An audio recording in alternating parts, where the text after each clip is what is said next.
اللہ تعالیٰ کو یاد کرنا خوبصورت ترین کاموں میں سے ایک کام ہے، بہترین عبادات میں سے ایک عبادت ہے۔ قرآن پاک میں اللہ تعالیٰ اس کے بارے میں فرماتے ہیں وَلَذِكْرُ اللَّهِ أَكْبَرُ، اور اللہ کا ذکر بہت بڑا کام ہے، بہت اچھا کام ہے۔ حقیقت یہ ہے کہ انسان جس چیز سے محبت کرتا ہے اس کو ضرور یاد کرتا ہے، اس کا ذکر کرتا ہے، دل ہی دل میں بھی اور زبان سے بھی، کیونکہ جس چیز کی محبت انسان کے دل میں ہوتی ہے وہ چیز زبان پر آ کر رہتی ہے۔ یہ ہو نہیں سکتا کہ ہم اللہ تعالیٰ سے محبت کرتے ہوں، دل میں اس کو یاد کرتے ہوں، پھر زبان سے اس کا ذکر کرنا بھول جائیں۔ ذکر الہی تو بندہ مومن کی زندگی میں غیر محسوس طریقے سے شامل ہو جاتا ہے، اس کی اس طرح عادت ہو جاتی ہے کہ انسان اٹھتے بیٹھتے چلتے پھرتے تنہائی میں سب کے بیچ میں بیٹھ کر اپنے رب کو یاد کرتا رہتا ہے، دل ہی دل میں یا زیر لب وہ اپنے رب کو کسی حال میں بھی نہیں بھولتا۔ اور بھولے بھی کیوں؟ اس لیے کہ اس کی ذات پر رب کے احسانات ہر ایک سے بڑھ کر ہیں، اس کی نگاہیں ہر طرف رب کے کمالات دیکھتی ہیں، وہ ہر طرف رب کی نعمتوں کو دیکھ کر سرشار ہوتا رہتا ہے۔ وہ جس طرف بھی نظر اٹھاتا ہے وہیں اس کو رب کی قدرت اور تخلیق نظر آتی ہے، اپنے سامنے، دائیں بائیں، اوپر نیچے، ہر طرف زمین آسمان، جو کچھ بھی بنا ہوا ہے، جو کچھ بھی پھیلا ہوا ہے، وہ سب اس کے رب کا بنایا ہوا ہے۔ پھر وہ اس رب کو کیسے بھلا سکتا ہے؟ قرآن پاک میں اہل ایمان کو ذکر کرنے کی تلقین کی گئی ہے۔ اللہ سبحانہ و تعالیٰ فرماتے ہیں فَاذْكُرُونِي أَذْكُرْكُمْ، تم مجھے یاد کرو، تم میرا ذکر کرو، میں تمہیں یاد کروں گا۔ ایک اور جگہ پر فرمایا وَاذْكُرْ رَبَّكَ فِي نَفْسِكَ تَضَرُّعًا وَخِيفَةً وَدُونَ الْجَهْرِ مِنَ الْقَوْلِ بِالْغُدُوِّ وَالْآصَالِ وَلَا تَكُن مِّنَ الْغَافِلِينَ، اور اپنے پروردگار کو دل ہی دل میں عاجزی اور خوف کے ساتھ اور آہستہ آواز سے صبح و شام یاد کرتے رہو، اور دیکھنا غافل نہ ہونا، یعنی رب کی یاد سے کبھی بھی غفلت اختیار نہ کرنا۔ ایک اور جگہ پر فرمایا وَاذْكُرُوا اللَّهَ كَثِيرًا لَعَلَّكُمْ تُفْلِحُونَ، اور اللہ کا ذکر کرو کثرت کے ساتھ، بہت زیادہ۔ کیوں؟ لَعَلَّكُمْ تُفْلِحُونَ، تاکہ تم فلاح پاؤ، کامیاب ہو جاؤ۔ اس سے پتہ چلتا ہے کہ اللہ تعالیٰ کو یاد کرنا کامیابی کی علامت ہے، اللہ کے ذکر میں کامیابی کی ضمانت ہے۔ مومن مردوں اور عورتوں کی صفت قرآن پاک میں یہی بیان کی گئی ہے کہ وہ بہت زیادہ اللہ کا ذکر کرنے والے ہوتے ہیں۔ سورۃ الاحزاب میں آتا ہے وَالذَّاكِرِينَ اللَّهَ كَثِيرًا وَالذَّاكِرَاتِ، اور اللہ کا ذکر کرنے والے مرد اور اللہ کا ذکر کرنے والی عورتیں جو کثرت سے اللہ کا ذکر کرتی ہیں۔ کثیرن اعد اللہ لہم مغفرۃ واجرا عظیما، اللہ نے ان کے لیے بخشش اور بہت بڑے اجر کا وعدہ کر رکھا ہے۔ اور پھر یہ کہ ذکر کرنے کے لیے کوئی خاص وقت مقرر نہیں، انسان ہر حال میں ذکر کر سکتا ہے، ہر وقت میں ذکر کر سکتا ہے۔ نبی صلی اللہ علیہ وسلم کے بارے میں آتا ہے کان یذکر اللہ فی کل احیانہ، آپ ہر وقت میں، یعنی ہر قسم کے وقت میں، دن میں یا رات میں، صبح میں یا شام میں اللہ کا ذکر کیا کرتے تھے۔ حدیث پاک میں آتا ہے، حضرت ابو موسیٰ اشعری سے روایت ہے مثل الذی یذکر ربہ والذی لا یذکرہ مثل الحی والمیت، رواہ البخاری۔ آپ صلی اللہ علیہ وسلم نے فرمایا اس شخص کی مثال جو اپنے رب کا ذکر کرتا ہے زندہ انسان کی طرح ہے، اور اس کی مثال جو اپنے رب کا ذکر نہیں کرتا مردہ شخص کی طرح ہے۔ گویا ذکر کرنے والا اور نہ کرنے والا، ان دونوں کے درمیان اتنا ہی فرق ہے جتنا ایک زندہ اور مردہ انسان میں فرق ہوتا ہے۔ اور یہ فرق کتنا بڑا ہے، یعنی انسان تو وہی ہوتا ہے، لیکن زندہ انسان میں اور مردہ انسان میں زندگی اور موت کا فرق ہے۔ بالکل اسی طرح جو شخص اپنے رب کو یاد کرتا ہے، اس کا ذکر کرتا ہے، اس کے اندر ایک زندگی ہے، اس کے اندر ایک خاص خوشی ہوتی ہے، اطمینان ہوتا ہے. اور وہ جو نہیں کرتا اس کا دل مردہ ہوتا ہے، اس کے اندر زندگی کی کوئی امنگ نہیں ہوتی.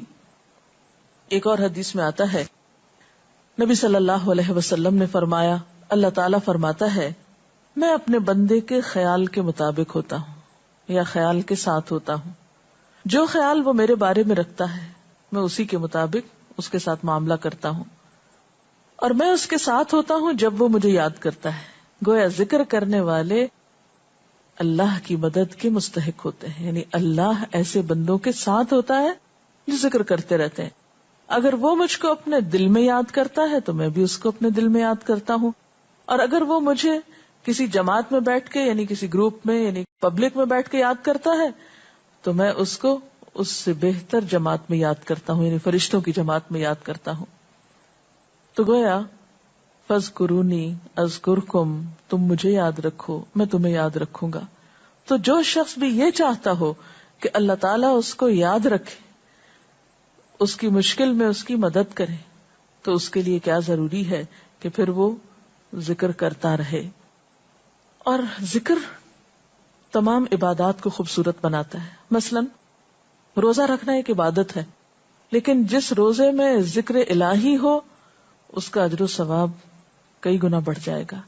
حج ایک عبادت ہے بذات خود، حج کا سفر ایک عبادت ہے، لیکن اس سفر میں انسان اگر ذکر الہی کرتا رہے تو اسی حج کا ثواب کئی گنا بڑھ جائے گا. اور نماز تو سراسر ہے ہی اللہ کی یاد کا نام. اقم الصلاۃ لذکری، نماز قائم کرو میری یاد کے لیے. اللہ کے ذکر کا بہترین طریقہ ہے. ایک اور موقع پر آپ صلی اللہ علیہ وسلم سے جب یہ پوچھا گیا کہ سب سے اچھی نماز کس کی، سب سے اچھا روزہ کس کا، سب سے اچھا حج کس کا، سب سے اچھا مجاہد کون، تو آپ صلی اللہ علیہ وسلم نے ہر بار یہی جواب دیا کہ جو اپنے ان کاموں میں ذکر الہی کثرت کے ساتھ کرے. اور ذکر کرنے والے ہر میدان میں آگے نکل جاتے ہیں.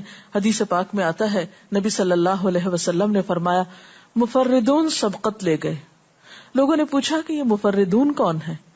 فرمایا وہ مرد جو کثرت کے ساتھ اللہ کا ذکر کرتے ہیں اور وہ عورتیں جو کثرت کے ساتھ اللہ کو یاد کرتی ہیں. اور یہاں آپ نوٹ کر رہے ہیں خاص طور پر مردوں کے ساتھ ساتھ عورتوں کا ذکر بھی ملتا ہے. حضرت عبداللہ بن بصر فرماتے ہیں کہ ایک شخص نے عرض کیا یا رسول اللہ صلی اللہ علیہ وسلم، بے شک اسلام کے احکام مجھ پر بہت ہیں، یعنی ذمہ داریاں بہت ہیں، کرنے کے کام بہت ہیں. آپ مجھے کوئی ایسی بات بتائیں جسے میں اپنے لیے لازم کر لوں، یعنی میرے لیے آسان ہو اور میں پابندی سے کر سکوں. تو آپ صلی اللہ علیہ وسلم نے فرمایا لا یزال لسانک رطبا من ذکر اللہ، کہ ایک چیز پابندی سے پکڑ لو، اور وہ کیا کہ تیری زبان ہمیشہ اللہ کے ذکر سے تر رہے، ہر دم اللہ کو یاد کرتے رہو. اور یہ حقیقت ہے کہ انسان کوئی بھی کام کر رہا ہو، مثلا خواتین کھانا پکا رہی ہیں، گھر صاف کر رہی ہیں، واک کر رہی ہیں، کوئی بھی کام کر رہی ہیں اس طرح کا، تو اس میں ساتھ ساتھ اللہ کی یاد کرتی رہیں. سبحان اللہ، الحمدللہ، اللہ اکبر، استغفر اللہ، لا الہ الا اللہ، ان اذکار کا ورد کرتے رہیں، تو اس میں کام بھی ہوتا رہے گا اور اس کے ساتھ ساتھ اللہ کی یاد بھی ہوتی رہے گی. خصوصی طور پر 2 کلمات ایسے ہیں جن کے بارے میں بہترین اجر کی خوشخبری سنائی گئی.